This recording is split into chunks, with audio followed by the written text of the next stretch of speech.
Yaorana, bonjour à tous, technique d'intégration post-bac, donc préparation au concours des grandes écoles. Revenons sur des intégrales du type ax plus b sur cx au carré plus dx plus c, des 2x, comme celle-ci. Là, il faut remarquer que le dénominateur, en fait, est un polynôme du second degré, qui n'admet pas de pôle. Il n'y a pas de valeur qui annule le dénominateur. Donc, on ne va pas pouvoir le factoriser. Delta, d'ailleurs, est négatif. B carré moins 4ac. 1 moins 4 fois A1 est égal à moins 3. Donc, pas de racine sur ce polynôme. Donc, c'est une vidéo du mardi 17 décembre. Suite à celle qu'on a faite hier, mais il manquait certaines indications. Et revenons un petit peu justement sur cette gestion de calcul, en fait. Alors, comment gérer en fait une telle intégrale? S'il n'y a pas de pôle, en fait, on ne va pas pouvoir la décomposer en éléments simples. Et donc, la première méthode, en fait, consiste à imaginer que le dénominateur, en fait, ça soit à un coefficient près la dérivée du dénominateur. Donc, si on dérive le dénominateur, on obtient 2x plus 1. La dérivée de x au carré, c'est 2x. Dérivée de x plus 4, c'est 1. Donc, ça serait bien d'avoir du 2x plus 1 pour avoir de la forme u' sur u. Et puis, intégration de u' sur u, ça serait ln de valeur absolue de u. Seulement, on a 5x plus 3. Donc, la méthode consiste en fait à générer du 2x plus 1. Donc, si on génère du 2x plus 1, il manque 3x plus 2 pour compléter, pour que ça fasse 5x plus 3. Donc on pourrait effectivement différencier deux intégrales, l'intégrale de u' sur u, puis une intégrale où on aurait 3x plus 2 sur le dénominateur. Seulement, en faisant cette méthode-là, en fait, on générerait 3x plus 2 et ça reviendrait exactement au même problème d'origine. Donc, on va supprimer cette méthode-là et on va avoir recours à la méthode 2 qui est à partir du numérateur généré par factorisation le dénominateur.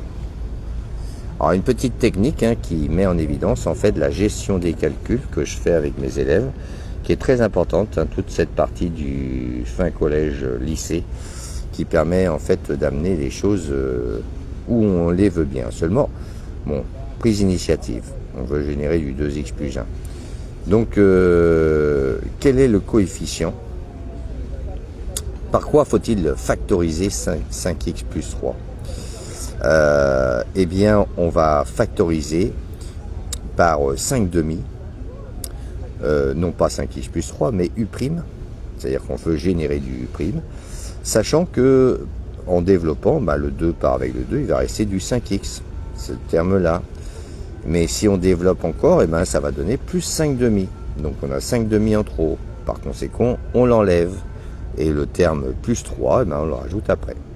Donc finalement, c'est 5 demi du la dérivée du dénominateur, 2x plus 1.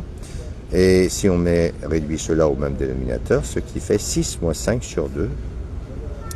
Donc ça fait plus que 1 demi. Autrement dit, le numérateur devient 5 demi de 2x plus 1 plus 1 demi. Ah, vous entendez la sirène des ambulances, des pompiers. Nous sommes au Fénois, nous sommes le mardi 17 décembre en direct du Fénois. Technique d'intégration post-bac, où là, en fait, il consiste en fait à transformer le numérateur en une somme de deux choses, deux entités. La première, on va pouvoir en fait considérer et revenir à notre intégrale. Le numérateur étant égal à 2x plus 1. Le coefficient devant, on va pouvoir le faire passer par linéarité devant le signe d'intégration. 2x plus 1 sur x au carré plus x plus 4, les 2x. Donc celle-ci sera facile à intégrer, puisque ça sera de la forme u' sur u. Donc on va obtenir du ln de valeur absolue de u. Donc je vais un peu vite, mais parce que nous sommes post-bac maintenant. Donc le schéma d'intégration en fonction ln est le suivant. Et puis notre deuxième intégrale, eh bien ça va être 1 demi de primitive de d de x sur le dénominateur. Alors voilà, là on est encore dans la gestion des calculs et on ramène en fait à pourquoi on a insisté en classe de seconde, première, lorsqu'on faisait la forme canonique des polynômes du second degré. Donc ça fait l'objet des vidéos antérieures à voir sur ma chaîne. Eh bien on va essayer de transformer ce polynôme du second degré, on va le mettre sous sa forme canonique. Alors, là, j'ai fait un complément d'information. On considère le dénominateur x au carré plus x plus 4. Et on va prendre le début de ce polynôme, c'est-à-dire x au carré plus x. Et on va imaginer que c'est le début du développement d'une identité remarquable. Donc, soit x plus quelque chose au carré. C'est quoi ce quelque chose? Eh bien, il faut prendre cette partie-là, divisée par 2, divisée par x systématiquement. Donc, si on divise par 2 et par x, il va rester 1 demi. Si on développe cette identité remarquable, ce qui va donner x au carré, plus 2 fois l'un fois l'autre, et plus 1 demi le tout au carré. Donc 2 fois x fois 1 demi, ça va donner x. Donc le x au carré, on le conserve. Et puis règle sur les puissances, 1 demi le tout au carré, ça donne 1 quart. Et pour conserver x au carré plus x, ce que l'on souhaitait, eh bien on va passer le 1 quart de l'autre côté du signe égal. Ce qui va donner x plus 1 demi au carré moins 1 quart est égal à notre début du carré. C'est-à-dire ceci, mais auquel il faut rajouter 4. Donc en fait, on reporte ce qu'on vient de trouver, c'est-à-dire x plus 1 demi au carré moins 1 quart. On le reporte ici, plus 4. Si je mets cela au même dénominateur, je réduis au même dénominateur, ça fait 16 moins 1, le tout sur 4, soit 15 quarts. Et c'est ce que l'on retrouve exactement ici. Alors, occupons-nous de cette intégrale-là. Cette intégrale-là, je la retrouve en fait ici. Et on va considérer la fonction arctangente u.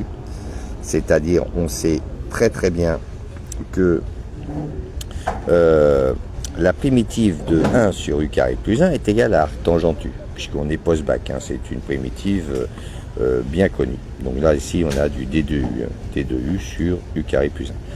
Mais moi, je vous conseille, en fait, de pouvoir apprendre plus celle-ci. C'est-à-dire que primitive de d de u sur u carré plus d carré, vous voyez la différence, de 1, on passe à d carré, est égale à 1 sur d, arctangente de u sur d. Alors, nous, notre d carré, eh bien, c'est quoi? C'est 15 quarts. Autrement dit, d est égal à racine de 15 sur 2. Autrement dit, cette intégrale-là, avec la formule que l'on vient de considérer, en considérant aussi que u, un changement de variable, c'est x plus 1 demi.